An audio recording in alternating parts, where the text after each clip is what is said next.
bearing the heavy burden which I did press upon you. Most glad am I of this. I am informed that your efforts to negotiate a peace with Lord Ramu ended in conflict. Pray tell me, what befell?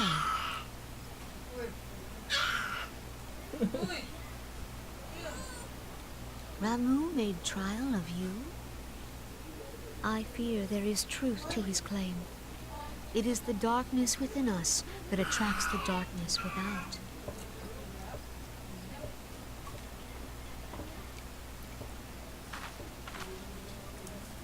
It cannot be denied that misfortune follows man.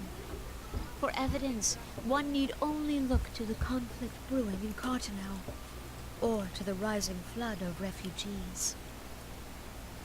Our shared struggle against the Empire should have served to seal our union.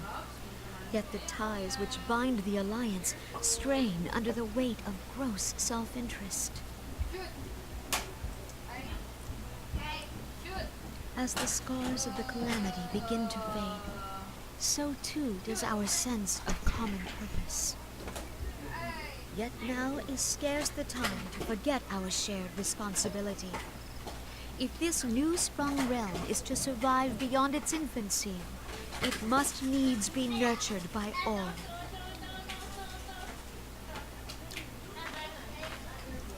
Eorzea must be as one. Yet I fear that dream is still far off.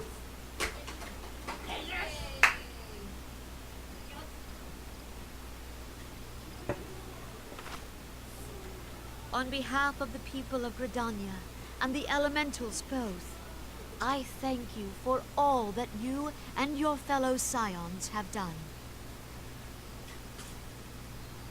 Full oft have I been compelled to look to you for aid of late, and offered all too little in return. As leader of this nation, I shall endeavor to prove a more worthy ally to your cause henceforth.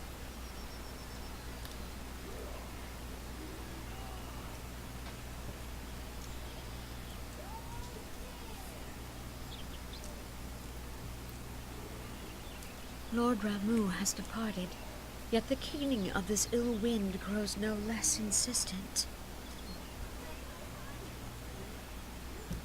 Voices of the forest, pray speak and I shall listen. What unseen evil begets this unease in my heart?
If everyone is ready, let us begin. Urianger, the floor is yours.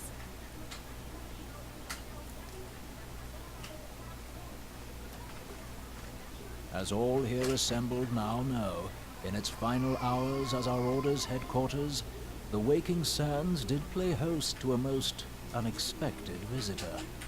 I speak of the Ascian clad in white, Elidibus. Unwelcome though his presence was, His words that day did serve to confirm a truth long suspected, that the Ascians are eternal beings, to whom physical destruction is as a temporary inconvenience. In the intervening time, Urianger and I have striven to discover a means by which the Ascians might more permanently be slain. And 'tis my belief that we have found the thread that will allow us to unravel the twisted skein of their existence. In the moments prior to Leviathan's most recent manifestation, the Sahagin elder who summoned him was observed to undergo some manner of ascension. The etheric readings taken by Y'shtola at the time of this transfiguration have proven most enlightening. The disruption to the flow of ether was sudden and dramatic. So tangible was the agitation, I scarce had need of my goggles. The significance of Y'shtola's readings might better be understood in the context of mine own, taken at the instant of the Lord of Levin's demise. Unlike the Primal, the Sahagin was not subject to etheric dissipation. Before discussing our new discoveries, it may benefit us all to recall what we know of etheric behavior.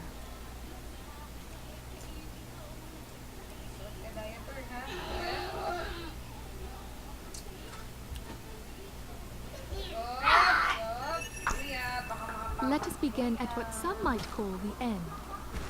When we who dwell in the material realm die, our spirits dissolve into the flow of ether and are returned to the ethereal realm. In turn, the restless energy which suffuses that plane streams back into our world, giving rise to new life.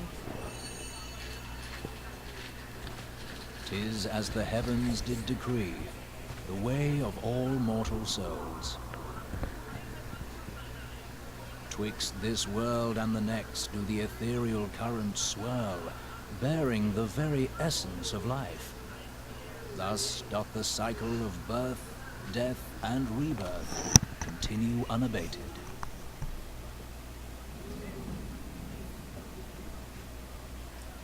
Primals behave somewhat differently.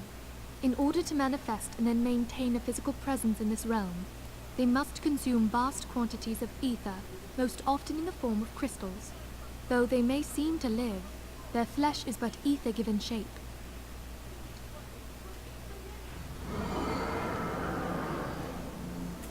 Thus, a defeated primal leaves behind no broken corpse. Rather, the essence of its form seeps back into the land whence it came, and the energy of its shattered spirit is called back to the ethereal realm.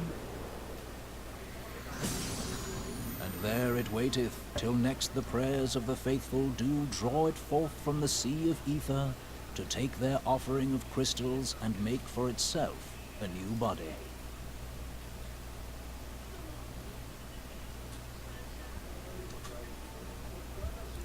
Which brings us on to the third group, the so-called immortals. They exist in a manner all their own. Quite. Even as the Sahagin elder fell to the Admiral's musket shot, I witnessed the release of an ethereal cloud, which immediately took possession of a nearby minion. A soul that dissipateth not upon the death of the flesh.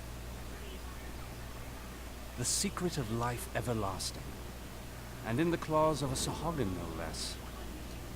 But I wonder, what would happen to one of these obstinate spirits, should there be no suitable host for it to claim? If mortal death entails a return to the ethereal realm, it seems doubtful that the soul of an immortal would venture there. Nay, it merely withdraweth the distance, unto the shore of the ethereal sea, perchance, but no further. Yes, it exists in neither this realm nor the next, abiding instead in the space that lies between them. The Ascians took control of Thancred by means of a crystal of darkness, an artifact which, if our theories are correct, serves as a gateway to the place I have just described. was hoping people had forgotten about that. I am sorry, my friend. For a mercy, the weary road of our research hath brought us unto an answer. The Sahagin ascended to an immortal state, but he did not possess a crystal of darkness through which to flee this realm. Thus was he consumed by Leviathan. If we could entrap the spirits of defeated Ascians in like manner, and thereby deny them resurrection,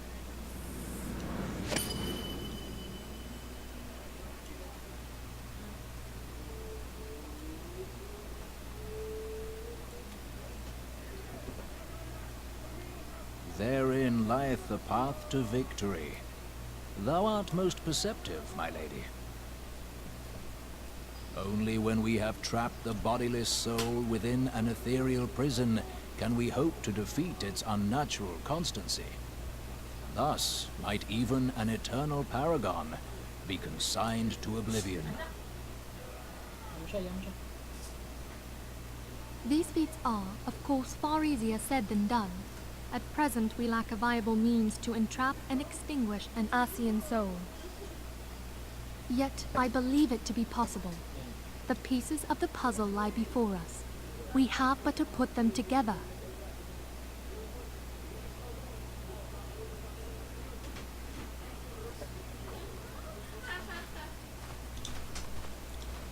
I will depart at once to convene with the sages of Sharlayan. Together shall we divine the steps by which our goals may be achieved. I have the utmost faith in you, Archon.